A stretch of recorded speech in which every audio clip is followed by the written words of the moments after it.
Et voici donc mon 88e shiny. Il s'agit donc de Géolite, trouvé après 3959 rencontres.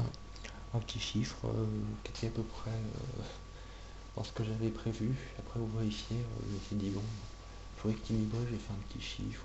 Je me suis dit, allez, j'avais dit allez, je trouvais probablement Polarium pour 4000, 4500, puis là vous voyez à 3959, donc j'étais pas bien loin du fond en fait. Mais c'est pas Polarium. Alors, il faut mettre un petit peu en contexte la trouvaille. J'avais commencé Polarium 2 ou 3 semaines avant la fin du sachet, c'est-à-dire vers la mi-août. J'avais commencé au Montforêt, sachant que j'avais 45% de Polarium. Et j'avais beaucoup de difficultés dessus. Et au bout de 29 673 rencontres, et beaucoup de démotivation, j'avais trouvé Ouvrifière à 10%, soit 4,5 fois moins de chances que de tomber sur Polarium. Polarium qui finalement n'est pas très difficile à faire, on peut le faire à 83% par repousse ici avec la méthode APES. On peut également le faire sans trop de problème, on repousse à 63% me semble-t-il à la Todracospire, ce qui est également très intéressant. Mais surtout l'intérêt de mon forêt, c'est que ça allait bien plus vite que ça, qu'il y avait des Pokémon qui étaient absolument magnifiques. On avait les 45% de Polarium, à côté on avait 5% d'Exagel, dont le Montforêt est la seule zone, 30% de Géolite que j'ai en face là, qui est un Pokémon qui est très facile à trouver sur ces versions là, mais qui est selon moi le plus beau shiny de la 5G. D'ailleurs je préfère un Géolite à Gécaïde, je suppose, il est possible qu'il n'évolue pas non plus. Enfin je vais en fascination, de toute façon je pense que je vais retomber dessus un de ces jours, parce que c'est quand même un Pokémon qui est très facile à faire, il y a beaucoup de rachats d'appareils, donc on verra. J'avais également 10% de chauve-souris, qui est tout comme Géolite, facile à faire, mais qui est un Pokémon sympathique. Et Ouvrifière qui est pas très dur à faire non plus, et que j'avais envie de faire également, parce qu'il est très gustable comme Pokémon. J'avais pas fait de vidéo pour Ouvrifière, comme je l'ai dit, à 29 173 rencontres. Tout simplement si j'avais fait une vidéo, mais c'était arrivé tard, et j'avais pas envie de vraiment de faire quelque chose, j'avais du monde chez moi, j'avais pas envie de. J'aime pas faire des vidéos quand il y a du monde, vous le savez au début d'un moment. Et donc j'avais fait vraiment un truc rapide. Pour ça, je m'étais également trompé de surnom, il était tombé sur ma 3DS. C'est-à-dire que j'avais la qualité portable qui était encore pire, ce qui faisait qu'au final on avait une vidéo qui était vraiment très mauvaise. Et je pense que vu le peu de gens qui regardent, qui ont une fidélité pour la chaîne, je pense que c'est obligatoire pour moi de faire des vidéos qui aient un peu de contenu, qui sortent un petit peu, où j'explique au moins des choses, que ça ne soit pas la xème vidéo de ce Pokémon. Donc là j'ai fait une vidéo de Géolite. Géolite il a été trouvé des centaines de fois, voire des milliers de fois. Bon, je pense que les gens en ont marre dans des vidéos de Géolite, donc il faut vraiment sur mon Géolite, une vidéo qui sort de l'ordinaire, où j'ai mes idées qui passent dedans et tout. Donc voilà. Donc Ouvrifière, je n'avais pas dit grand chose dessus. C'était un Pokémon effectivement je voulais parce que je trouve qu'il porte une poutre. Déjà c'est rigolo, il a un gros nez et tout, il a une tête bizarre. C'est marrant, j'ai remarqué pendant la capture en fait que quand la tête d'Ouvrifière, elle est un peu tournée de profil. Enfin, pas tournée de profil, mais il a pas la tête penchée. Et si vous regardez la tête comme si ses cheveux étaient les oreilles de Colossinge, vous regardez les oreilles, vous dites que derrière les cheveux ce sont les mèches de Colossinge, et vous regardez bien son visage, le nez et tout, c'est le visage de Colossinge. C'est très bizarre quand on y pense. Et donc j'avais envie de le faire. Comment ça s'appelle son évolution, Beto Chef, Pokémon qui est très utile. Bon là bien sûr par off il apprend ma page, il me la part, donc du coup il perd beaucoup de son intérêt. D'autant que là il avait nature qui était ni bonne ni mauvaise pour lui, vu que il n'a ni besoin d'attaque spéciale ni de vitesse, et il se trouve que la nature augmentée l'attaque spéciale et baisse la vitesse, donc pour lui c'est un peu comme une nature neutre, alors peut-être un petit peu avantageuse vu le fait qu'il est censé être lent. Là ça, pour une distorsion ça peut l'avantager, mais c'est un peu neutre. Donc les IV sont assez moyens mais assez très bons en défense et très mauvais pour les attaques et pour la vitesse. Et oui, c'est un Pokémon très défensif niveau IV. Donc j'ai continué à voir la recherche parce que c'est comme ce que j'expliquais à quelques instants, quelques jours sur Pokémon Wild, quand on a beaucoup de shiny et qu'on ne veut pas faire juste de la collection, on s'intéresse vraiment on s'intéresse pas quand on fait de la collection, mais quand on donne une importance singulière à chaque shiny, quand on en a beaucoup, il faut commencer à trouver des choses pour innover un peu. Et là, il y a une chose que je faisais pas avant, parce que la persévérance, j'en avais avec les gros chiffres, mais j'aimais pas faire deux fois la même chose, donc je ne retournais pas. Quand j'avais un Pokémon où je ne tombais pas sur la cible, je continuais autre chose. Voilà. Donc là, Polarim, j'avais vraiment envie de le faire une seule fois. Le fait que Géolite soit tombé m'handicape un petit peu, donc je vais voir si je continue peut-être sur la route 7, où je commence au drop, je ne pense pas quand même le faire au Mont Forêt, par repousse en tout cas, je vais peut-être continuer le Mont Forêt normalement, sachant qu'il a 45% que je peux très facilement me permettre un doublon Géolite, vu que Gigalite et Géolite sont tous les deux très beaux, donc je peux me permettre le doublon, et je pense que si je retombe sur un deuxième Géolite, j'abandonnerai le Mont Forêt, et je le ferai à tout Dragospire.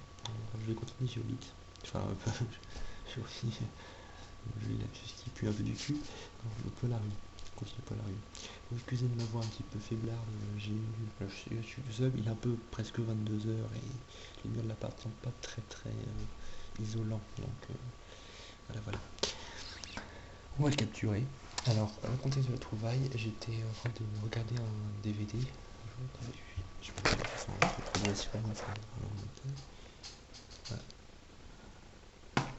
en Hollande.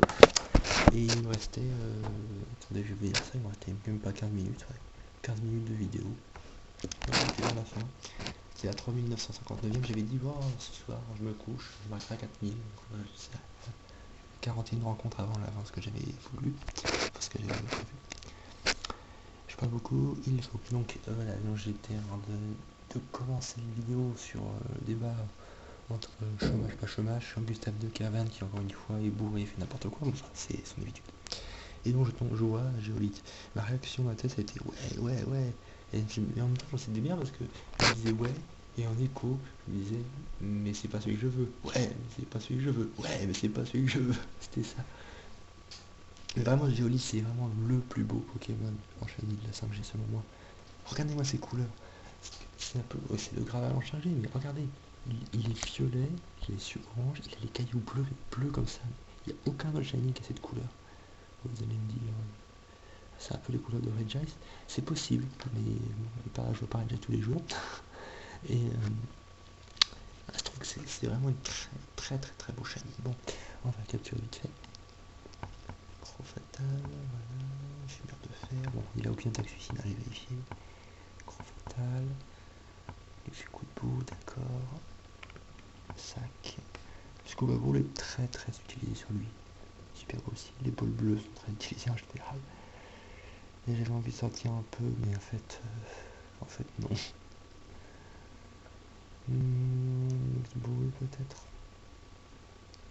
Oh le non, Scuba, allez hop, youpi. Un caillou qui vit dans l'eau sera un peu bizarre, mais bon. Je vais un petit peu. Je vais peut-être faire deux parties, ouais, parce que je peux faire que la vidéo de 10 minutes là-dessus sur 3DS. Je suis à 8 minutes 30, je vais faire une pause là, je vais continuer après. J'espère que j'ai pas de coupure en plein milieu. Ce serait un peu dommage. Donc je vais. Voilà, donc on se retrouve pour la capture. Donc on va à une seconde Scuba Ball. Donc elle est tombée sur la seconde version blanche. Version Danny Shiny obtenue et Suriflore, ça date pas trop. C'est sur la version noire que ça commence vraiment à être la daube poilu parce que le dernier qu'il y a eu dessus c'est 100 bébés qui date de la mi-juillet, mais depuis, enfin je calcule individuellement, c'est énorme le chiffre. Donc le surnom, c'est pas que c'est pas original, c'est que c'est peu recherché. Je trouve que j'ai vraiment fait mieux, mais je trouve que ça se meilleur. Je vais l'appeler Karstine sans œuf. Voilà. C'est une semi-référence à Golden Sun 2. Karstine est un des personnages protagonistes, plutôt antagonistes, enfin merde. Et je trouve que ça sonne bien parce que dedans, c'est en même temps un nom qui fait bien précieux, tant ça rappelle le karst, le sol, géolite, la roche. Puis ça fait, j'ai les femelles, mais ça fait bien féminin. C'est cool. Ça rappelle Karine un peu. C'est génial, je trouve. Voilà. Donc on le met en première position. On la met en première position. On parie sur la nature. Et voilà. J'ai pas regardé. Le premier, enfin Ouvrifière étant discret, bah on va dire l'inverse. Il est mauvais. Ce qui pourrait être assez bien pour la défense spéciale de toute façon, mais il n'est pas fait pour ça, donc on va dire que c'est bien. J'ai pas de connexion internet, donc je peux pas vous dire pour les IV. Je les rencontre.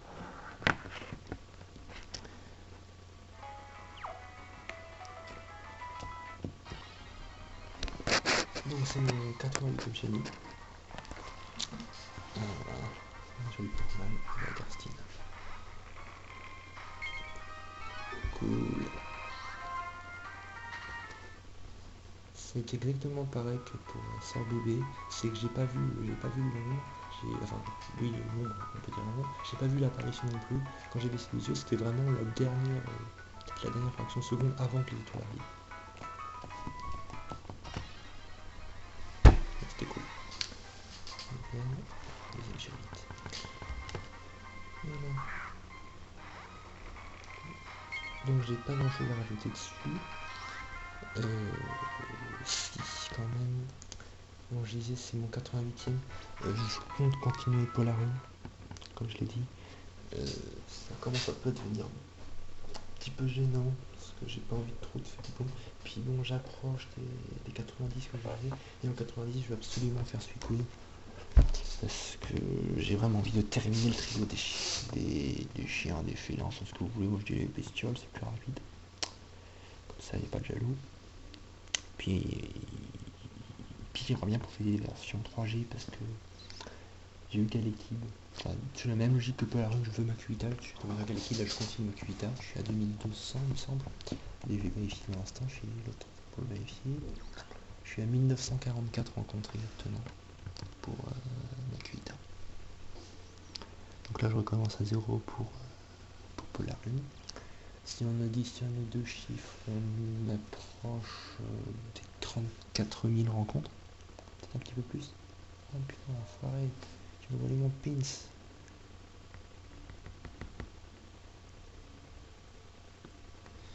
On approche des 34 000. Même 35 000. Non, plutôt 34 000. Bon, attendez, on remet.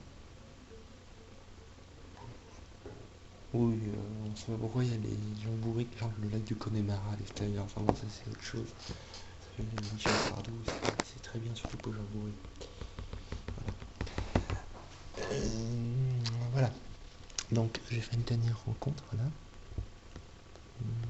Si, c'est pas la transition, mais la différenciature d'exceptionnel. Putain, j'ai tout plus mes mots, c'est pas possible, c'est la fatigue ça. Effectivement, on a été sur Flore, c'est pas pour. Et je trouve non plus, mais j'ai dit probablement, non, c'était sûrement que je cherchais comme mot. Les lacs du Connemara. Alors. Vert, c'est pas. Tac. Je suis jeune au lutte et j'ai une grosse bite. Enfin bon, c'est pas la question. Alors, surtout qu'elle a pas de bite, c'est une semelle. Donc on se regarde la dernière fois. Et j'ai envie de finir cette vidéo de façon un petit peu originale, peut-être pas le mot, mais qui change un petit peu. Faut penser au principe de l'originalité. On éteint. Voilà, je sais regarder, donc pas de problème. Les petites fois en reflet, mon super pyjama avec des petits orsons qui jouent du hockey. Qui jouent au hockey. On va démarrer GBA. C'est mon niveau de la charge, je l'ai reçu lundi. Je l'ai commandé sur Amazon, donc j'ai raconté sur Pokémon Monster. Ça fait un bon bout de temps que je les cherchais parce que j'ai jamais trouvé ces Pokémon aux cheveux. Voilà. Donc il faut que je finisse l'aventure vite fait. J'ai envie de faire, si je le fais dans le jeu ensemble, ce sera Coquillage, qui est très facile à faire, c'est la version le plus facile à faire. Bon voilà, je suis contre le match en pop, c'est autre chose. Et je me suis fait un petit défi avec les copains, c'est que tous les Pokémon que j'utilise au combat ont des surnoms russes ou communistes. Donc voilà, Pikachu ne compte pas. Non plus, Topika il s'appelle Topinambour, mais il sert pour coupe, lui il sert pour flash. Fiona, beaucoup de nombreux femelles, donc pigeon, voilà. Tu vois cette vidéo ultra contente. Puis mes deux Pokémon que j'ai dit dans le nom, j'ai Trotsky, qui est mon Caradoff, qui sera le top en tank. Et j'ai Malakoff, Nidoking, référence à une bataille de la guerre de Crimée. Oui, je vais chercher loin quand même. Et je pensais appeler Future Voltali Grosnichgard. Grosnichgard. J'ai pas fait de russe depuis 6 mois.